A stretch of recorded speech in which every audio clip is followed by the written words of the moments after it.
Hello everyone, I welcome you once again to my construction tips.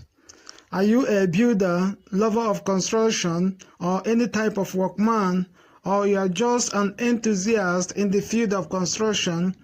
Please, I want you to come close. We have a very important aspect to discuss in the field of construction. I want you to pay attention, okay? It says how to tie column rebar like a pro on site. Step-by-step guide for beginners, okay?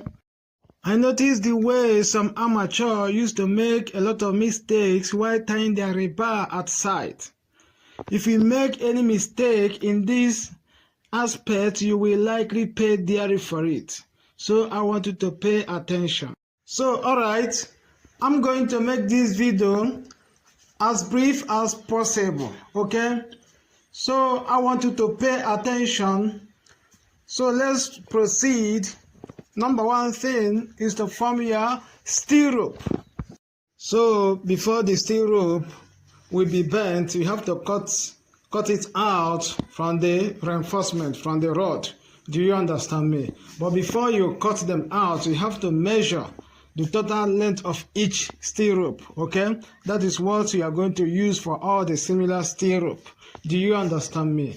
Here, this is a square stirrup, and for each stirrup, including the hook, is 28 inches, which is equivalent to 0.71 meter. Do you understand me? So this is on-site practical guide. I want you to watch this video very well. If you find this video interesting, please, I want you to subscribe to my YouTube channel. I have many construction tips for you, okay? Let me see your likes, your thoughts on comment section. Thank you very much. All right, this is the process of forming the rings, okay? Otherwise called the stirrups.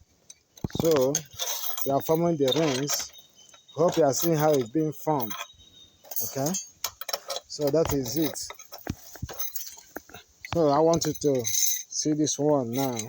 You see the angle, the required angle that we have been talking about, angle of 45 degrees, so that the something will hook very well. This is the modern way of forming the rings, okay, forming the stirrups. So that is it. So I hope you are understanding, okay?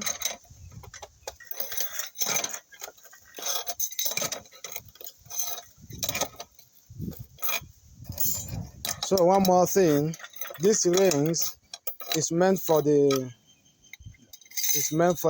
columns, okay?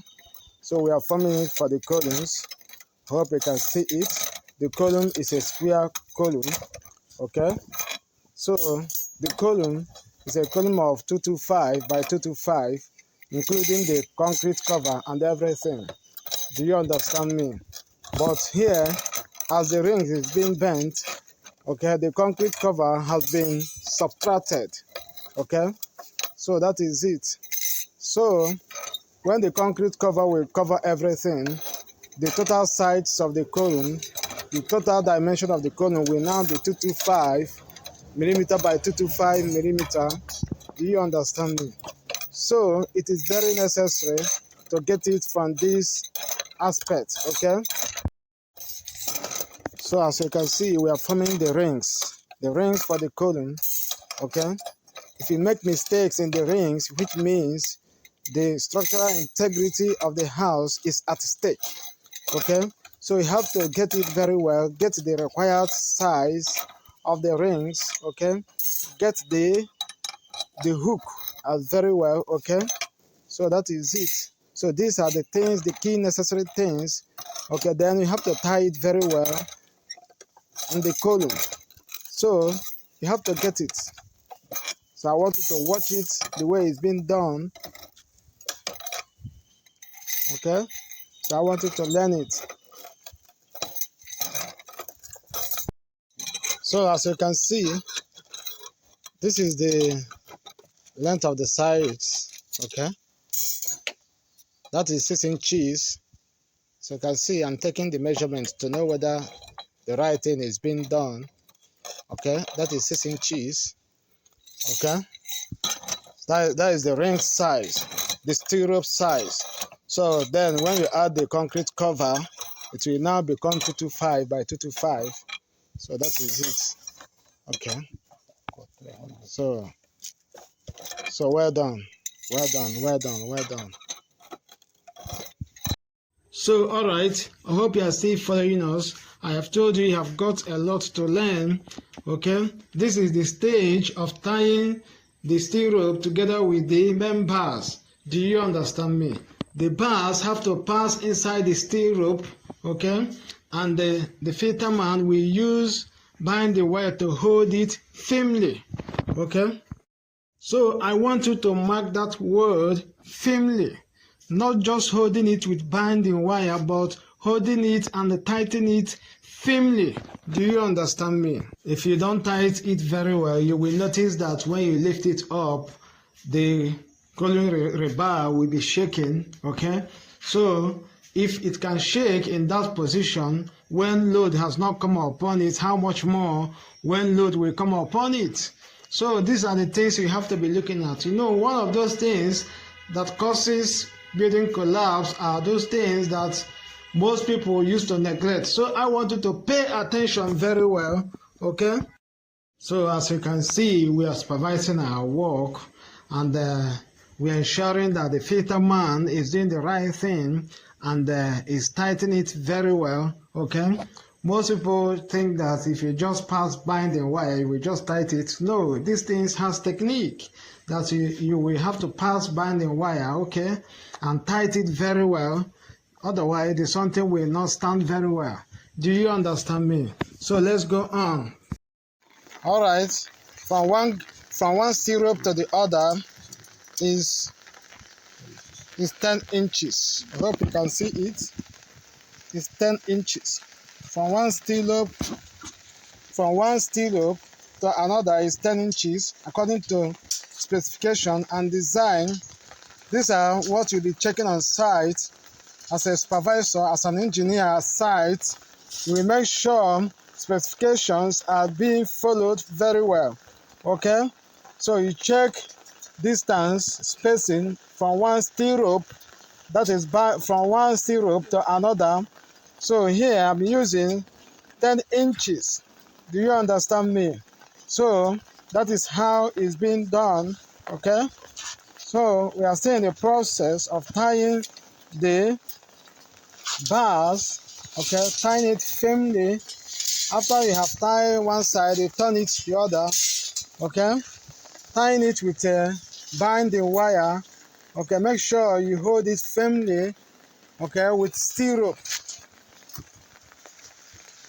That is it. The filterman is in the process of tying it very well. I told you that the first stage is cutting of the rods and the cutting of the stirrups, okay, which I have shown you. The second stage is the cutting of the binding wire, which I have shown you, okay. Then the third stage is forming the column itself, okay, tying the columns very well, okay, holding it firmly with stirrups and binding wire, okay, is very, very necessary. It's not everyone that knows how to tie the stirrup, tie the bars very well, so you have to learn it, okay. If you did not hold it firmly, then which means the something might easily pull off.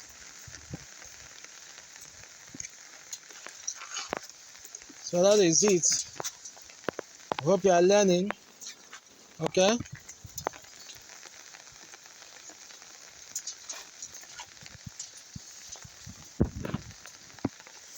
So we are still in the process.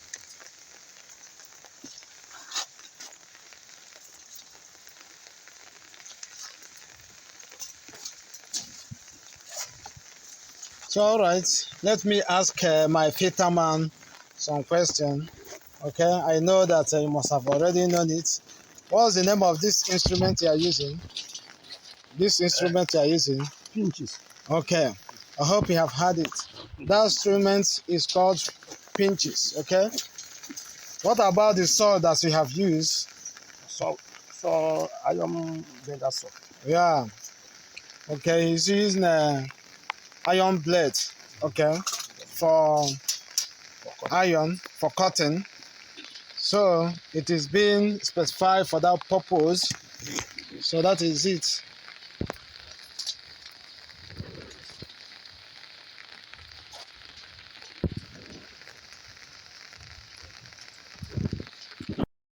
So I want you to pay attention very well when you are forming your rings, your stirrup. You see this hook at this stirrup. Okay, please don't joke with it. This anchorage, this hook is very necessary. Okay, look at them. We don't make mistake on it. It will help to hold your bars firmly. Okay, it ensures the structural stability. Okay, most amateur always joke with it, but don't ever joke with it, because we don't joke with it. Okay, I hope you are seeing it. This hook is being formed at 45 degrees. Do you understand me? So it's very necessary. Some people used to do their own to be 90 degrees. That's not the way to do it. So I want you to pay attention very well, okay? As you can see, the column is fully done, ready to be installed. So alright, before you carry out your project, I advise that you reach out to a building expert or an engineer for consultation, okay? Thank you. So if there's anything you have learned, kindly subscribe to my YouTube channel, for I have a lot of construction tips for you. Let me see your likes and your comments. So that is it. We want to go and position it right now. Okay. The filterman wants to go and position it. So I want you to watch very well how it's being done. So that you can learn. Okay. So watch it. Watch it. Watch it. The continuous bar have to enclose the starter bar. As you can see, before I install it, the end shows the staggered length. Okay, the staggered bar.